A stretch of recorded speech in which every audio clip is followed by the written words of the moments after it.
கடக ராசி என்பர்களுக்கு பொருளாதாரத்தில் வெற்றி வேணும். பணம் புழக்கமே இல்லை. ஒரு வார்த்தை பேச முடியல. பேசினாலே குத்தம் தாங்க. எங்களால பேசாமே இருக்க முடியாது. ஏன்னா கடகராசிக்காரங்களை யாரையாச்சும் வந்து அமைதியா இருமா ப்ளீஸ் அப்படின்னா அமைதியா இருக்குமா எவ்வளோ நேரம் இருக்கணும் அப்படின்னு தான் கேட்பீங்க. ஏன்னா உங்களுக்கு இந்த அமைதிங்கிறது அந்த பேசாமல் இருக்கிறதுங்கிறது மிகப்பெரிய ஒரு கடினமான சூழ்நிலை.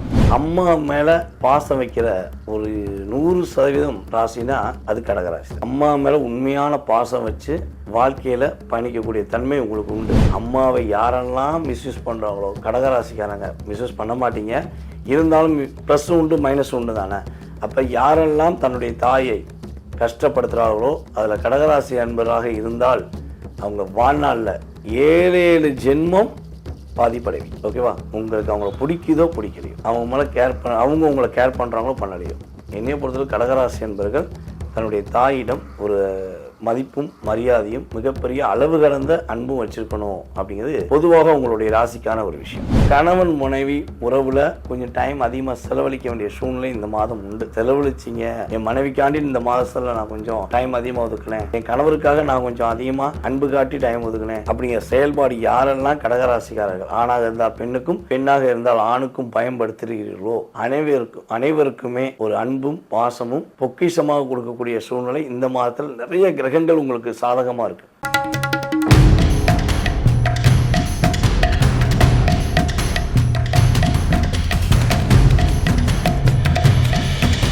உலகெங்கும் இருக்கும் என் அருமை பக்தி இன்ஃபோ தமிழ் நேயர்கள் அனைவருக்கும் எனது இனிய வணக்கம். நான் உங்கள் டிஜே சுந்தரபாண்டி, சிவகாசியிலிருந்து. ஆவணி மாதம் 2025ஆம் ஆண்டின் சிறப்புகள் என்ன? இந்த ஆவணி மாசத்துல உள்ள சிறப்புகளும், இந்த ஆவணி மாதத்தில் கிட்டத்தட்ட 27 நட்சத்திரக்காரர்கள் 12 ராசிக்காரர்களுக்கான சிறப்பான விஷயங்கள், உங்களுடைய வாழ்க்கையில் நீங்கள் ஏற்படுத்த வேண்டிய மிக முக்கியமான விஷயங்களை பற்றி பார்க்க போகிறோம். வாங்க, உங்களுடைய ராசிக்கான பொது பலன்கள் இந்த ஆவணி மாதத்தில் உங்களுக்கு ஏற்படுகின்ற மாற்றங்கள், முன்னேற்றங்கள் என்ற அடிப்படையில் பார்க்க போகிறோம். வாங்க வீடியோக்குள்ளே போகலாம். கடக ராசி என்பவர்களுக்கு பொருளாதாரத்தில் வெற்றி வேணும். பணம் புழக்கமே இல்லை. ஒரு வார்த்தை பேச முடியல. பேசினாலே குத்தம் தாங்க. எங்களால் பேசாமே இருக்க முடியாது. ஏன்னா கடகராசிக்காரங்களை யாரையாச்சும் வந்து அமைதியாக இருமா ப்ளீஸ் அப்படின்னா அமைதியாக இருக்குமா எவ்வளோ நேரம் இருக்கணும் அப்படின்னு தான் கேட்பீங்க. ஏன்னா உங்களுக்கு இந்த அமைதிங்கிறது, அந்த பேசாமல் இருக்கிறதுங்கிறது மிகப்பெரிய ஒரு கடினமான சூழ்நிலை. ஏன்னா நீங்கள் கலகலகலான்னு பேசி பழகணும். அதே போல் கல்நெஞ்சம் இல்லாத, சுயநலம் இல்லாத நபர் நம்ம கூட வச்சுக்கணும்னு ஆசைப்பட்டா உங்களை வச்சுக்கலாம். கடகராசிக்காரங்களை கூட வச்சுக்கிட்டா சுயநலங்கிறது கிடையவே கிடையாது. பொது நலம் தான் அதிகம். தான் கூட இருப்பவர்கள் நல்லா இருக்கணும், அவங்க நல்ல ஒரு முன்னேற்றமான பாதைக்கு போகணும், அவங்களுடைய பாதையில் உள்ள ஒரு சின்ன சின்ன சிக்கல்களையோ சின்ன சின்ன ஒரு பிரச்சனைகளையோ நம்ம நிவர்த்தி பண்ணி கொடுக்கணும், அது ஒரு பேர் வாங்கணுங்கிற ஒரு சின்ன ஆசை மட்டும்தான் உங்களுக்கு இருக்கும். அப்படிப்பட்ட ஒரு ஆக்டிவிட்டீஸ் எப்பொழுதுமே உங்களுக்கு உள்ளுணர்வாகவே ஓடிக்கிட்டு இருக்கும் அப்படிங்கிறது நம்மளுடைய கடகராசியோட இயல்பான குணம். நீங்கள் நம்ம நண்டு தான் கடகம், உங்களுக்கு தெரியும். நண்டு வந்து ஒரு இடத்துல நிப்பாட்டோம்னா அப்படியே ஊர்ந்து போய்கிட்டே இருக்கும். அதே மாதிரி தான் அப்படியே மனசு வந்து அலைபாய்ந்து கொண்டே இருக்கக்கூடிய ஒரு தன்மை உங்களுக்கு எப்பொழுதுமே உண்டு. அம்மா மேலே பாசம் வைக்கிற ஒரு 100% ராசினா அது கடகராசி தான். அம்மா மேலே உண்மையான பாசம் வச்சு வாழ்க்கையில் பயணிக்கக்கூடிய தன்மை உங்களுக்கு உண்டு. அம்மாவை யாரெல்லாம் மிஸ்யூஸ் பண்ணுறாங்களோ கடகராசிக்காரங்க மிஸ்யூஸ் பண்ண மாட்டீங்க. இருந்தாலும் ப்ளஸ் உண்டு மைனஸ் உண்டு தானே. அப்போ யாரெல்லாம் தன்னுடைய தாயை கஷ்டப்படுத்துகிறார்களோ அதில் கடகராசி அன்பராக இருந்தால் அவங்க வாழ்நாளில் 7 ஜென்மம் பாதிப்படைவீங்க.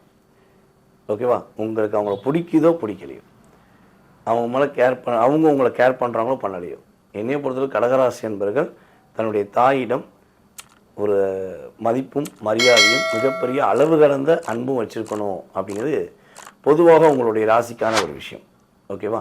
இதை நான் என்னுடைய ஸ்டைலில் நான் சொல்கிறேன். ஓகே, சரி. இந்த ஆவணி மாதத்தில் நம்மளுடைய கடகராசி அன்பர்களுக்கு ஏற்பட போகின்ற மாற்றம் என்ன, கிடைக்க போகின்ற மிகப்பெரிய வெற்றி என்னன்னா, தன வரவுகள் கொஞ்சம் நல்லாயிருக்கும். தன வரவுகள் பற்றி கவலைப்பட வேண்டாம். பணம் எப்படியாச்சும் ஒரு ரொட்டேஷன் இருக்கும்.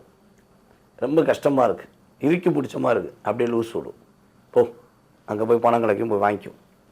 போ, உனக்கு ஏற்கனவே நீ அவனுக்கு கொடுத்து வச்சல, உன்னை ஏமாத்தினான்ல, அவனை போய் பாரு, வாங்கிக்கோ அப்படிங்கிறத சூரிய பகவான் உங்களுக்கு உணர்த்துறார். அப்போ நீங்கள் இந்த மாதம் கொடுத்த பணத்தை கேளுங்க. ஏங்க 100 ரூபானாலும் 100 உங்கள் ரூபா தான், 1 கோடினாலும் உங்கள் ரூபா தான், 1 லட்சம்னாலும் உங்கள் ரூபா தான். உங்கள்கிட்ட வாங்கி வச்சுக்கிட்டு உங்களை ஏமாத்துகிற நபர்களுக்கு நீங்கள் ஏன் இறக்க வைக்கணும்? நீங்கள் ஏன் அவங்ககிட்ட போய் பரிதாபம் பார்க்கணும்? நீங்கள் போய் ஸ்ட்ரெயிட்டாக போய் நின்று ஏன் பணம் எனக்கு வேணும், ஏன் சூழ்நிலை நீ கொடு அப்படின்னு நீங்கள் கேட்டிங்கன்னா, கொஞ்சம் அப்படியே டோனை கொஞ்சம் ஒசத்தி பேசுனீங்கன்னா உங்கள் பணம் உங்களுக்கு வந்துடும். நம்ம யாரையும் ஏமாத்தலை, நம்ம யாரையும் கஷ்டப்படுத்தலை அப்படிங்கிற தன்மை உங்களுடைய கண்ணாடியை பார்த்து நீங்கள் பேசியிருக்கீங்க நிறைய தடவை. ஏன்னா நான் யாரையுமே ஏமாற்ற மாட்டேன், உண்மையாக இருக்கேன், என்னை மட்டும் ஏன்டா ஏமாத்துறீங்க அப்படிங்கிற தாட்டு தான் உங்களுக்கு இருக்கும். அப்படிப்பட்ட செயல்பாடு கொண்ட நீங்கள் இப்போ பணத்துக்காண்டி மற்றவங்கள்ட்ட போய் கேட்க வேண்டிய சூழ்நிலைலாம் வந்துடுது. அப்போ அதை அப்படியே நீங்கள் நிறுத்திட்டு கொடுத்த பணத்தை கேளுங்க. அதே போல் பணம் உங்கள் கையில் இருக்குன்னா மேக்ஸிமம் கடகராசி என்பவர்கள் பணத்தை கொடுத்து வாங்குறத நிப்பாட்டுங்க. அதாவது தொழிலாக வச்சுருக்கவங்களுக்கு பார்த்தீங்கன்னா இதை நிப்பாட்ட முடியாது. சார் நான் வட்டி கொடுத்து வாங்குகிறேன், சார் நான் ஒரு 2 வீலர் ஃபைனான்ஸ் வச்சுருக்கேன், அவங்க நிப்பாட்ட முடியாது. ஆனால் பொதுவாக அவங்களாம் ஒரு ஃபார்மெட் வச்சுருப்பீங்க, ஒரு அக்ரிமெண்ட் போட்டிருப்பீங்க, ஃபாலோ அப் வச்சுருப்பீங்க. அது உங்களுடைய இயல்பான அது தொழில். அதை கடந்து இந்த அன்புக்காண்டி கொடுத்தேன், என் ஃப்ரெண்டு ஒரு ரொம்ப பிரச்சனை சொன்னார், நான் கொண்டு போய் என்னுடைய வீட்டுக்காரியோட தாலி செயினையும் இல்லை எங்கள் வீட்டில் போட்ட செயின் மோதத்தில் அடமானம் வச்சு தான் கொடுத்தேன், இப்போ பணம் கேட்டால் அவர் தருவோம்ல, கிடைக்காதா போ அப்படிங்கிறாரு, அப்போ எனக்கு ஒரு கஷ்டமாக இருக்குது. இதெல்லாம் சொல்லக்கூடிய நம்மளுடைய கடகராசி என்பவர்கள் நான் சொல்வது என்னென்னா, தயவு செய்து நீங்கள் யாருக்கும் பணம் கொடுத்து உதவுவதை நிறுத்துங்க. உங்களுடைய குடும்ப சம்பந்தப்பட்ட உங்களுடைய உறவுகளுக்கு மட்டும் நீங்கள் செயல்படுத்தினீங்க அப்படின்னா வெற்றி உண்டு. இதை தாண்டி பிறருக்காக நீங்கள் வாழ நினச்சிங்கன்னா தான் நீங்கள் உங்கள் லைஃப்பில் ஏற்படி நல்ல அற்புதமான விஷயத்த இழக்க வேண்டிய சூழ்நிலை வருது. அப்போ இந்த மாதத்தில் பார்த்திங்கன்னா நீங்கள் உங்களுக்காக இயங்க வேண்டிய சூழ்நிலை என்னென்னா, தங்க நகைகள் வாங்கலாம், புதிய வண்டி வாகனங்கள் வாங்கலாம், பூர்வீக சொத்து சம்மந்தப்பட்ட பிரச்சனையிலேருந்து வெளியே வரலாம், பூர்வீக சொத்து கிடைப்பதுக்கான வாய்ப்பு உண்டு. அதே போல் பார்த்திங்கன்னா வீடு ஆல்ட்ரேஷன் பண்ணுறக்கூடிய வாய்ப்புகள் உண்டு.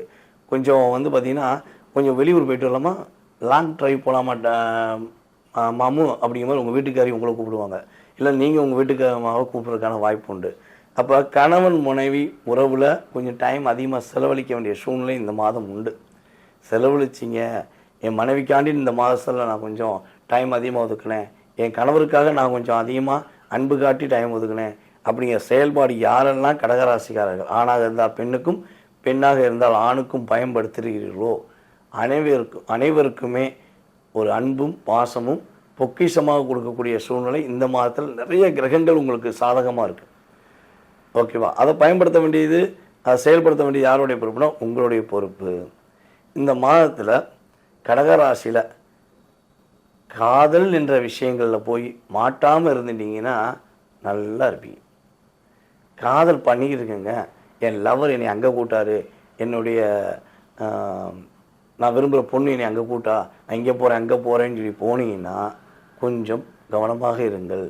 தேவையில்லாத சிக்கல்கள் உங்களுக்கு மட்டுமல்ல, உங்களை பெற்றெடுத்த உங்களே நம்பி இருக்கிற உங்களுடைய பேரண்ட்ஸுக்கும் வரும். ஓகேவா? ஒரு விஷயம் நல்லா தெரிஞ்சுக்கோங்க, காதல் என்பது தவறல்ல. உன் காதல் மூலமாக உன்னுடைய தலைமுறையை தலை குனிதுன்னா அதை குனிய விடாமல் உன் காதலில் நீ உண்மையை நிலைநாட்ட வேண்டியது யாருடைய பொறுப்பு? உங்களுடைய பொறுப்பு.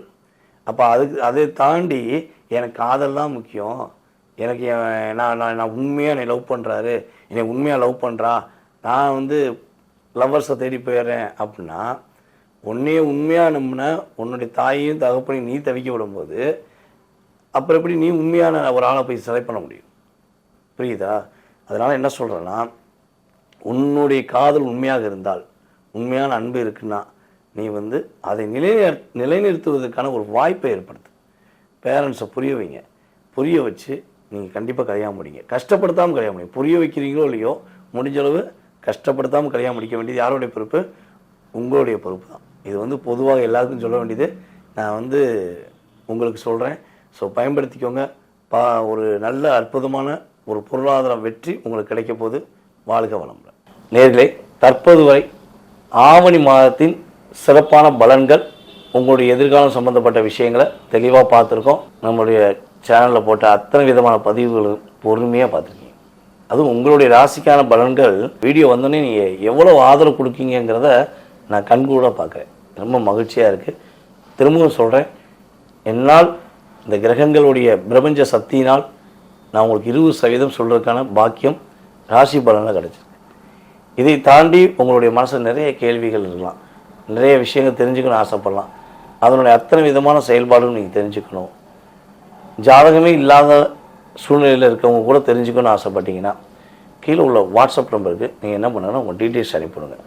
உங்களுக்கு ஆஃபீஸ்லேருந்து அப்பாயின்மெண்ட் டைம் கொடுப்பாங்க. அந்த அப்பாயின்மெண்ட் டயத்தில் கட்டாயமாக என்ன பண்ணலாம், ஒரு முன்ன பின்ன நான் உங்கள்கிட்ட பேசிடுவேன். ஓகேவா? உங்களுடைய சுய ஜாதகம் சம்மந்தப்பட்ட அத்தனை விதமான கேள்விகளுக்கும் உறுதியாக என்னால் பதிலளிக்க முடியுங்கிற நம்பிக்கை எனக்கு இருக்குது. அந்த நம்பிக்கையை நீங்கள் என்ன பண்ணணும், நம்பிக்கையோடு ஃபாலோ பண்ணணும். ஒரு விஷயத்தை நம்ம கேட்க போகிறோம்னா இவர் கண்டிப்பாக ஒரு நல்ல விஷயம் சொல்லுவாருங்கிற நீங்கள் நம்பிக்கையோடு வந்தீங்கன்னா இந்த பிரபஞ்ச சக்தி அதுக்கான பதிலை கொடுத்துரும். இதை டெஸ்ட் பண்ணுவோம்னு நினச்சி வந்தீங்கன்னா டெஸ்டிங் அங்கே ஆட்டோமேட்டிக்காக கிரகம் இயக்கும். இதுதான் உங்களுக்கு சொல்ல வேண்டிய முதல் விஷயம். ரெண்டாவது விஷயம் என்னென்னா, உங்களுடைய சுய ஜாதகத்தை நான் பார்க்கணுன்னு எனக்கு கருமா இருந்தால் தான் நீங்கள் என்னை தொடர்பு கொள்வீங்க. ஏன்னா எல்லா ஜாதத்தையும் பார்க்குறாங்க, நான் எனக்கு நேரமும் கிடையாது. 24 மணி நேரம் தான் கடவுள் எல்லாருக்குமே கொடுத்துருக்கான். பார்க்குற 1,00,000 பேர் பார்க்குறீங்கன்னா 1,00,000 பேருக்கு நான் ஜாதகம் பார்த்துட முடியுமா? முடியாது. அப்போ உங்களுடைய சுய ஜாதகமும் என்னுடைய சுய ஜாதகமும் கர்ம அடிப்படையில் தொடர்பு கொள்ளும்போது தான் இந்த பிரபஞ்ச சக்தி என்ன சொல்லணும்னா, இவனுக்கான பதில் சொல்லு, இவனுக்கான இந்த நேரத்தில் இவனுடைய வாழ்க்கையை பற்றி நீ எடுத்து சொல்லு, நான் உனக்கு அதுக்கான துணை இருக்கேன்னு சொல்லி கொடுக்கும்.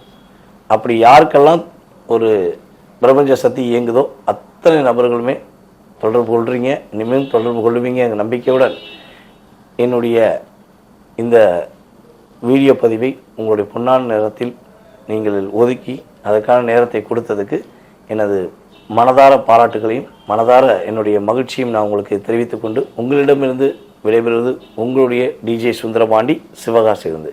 நன்றி, வணக்கம்.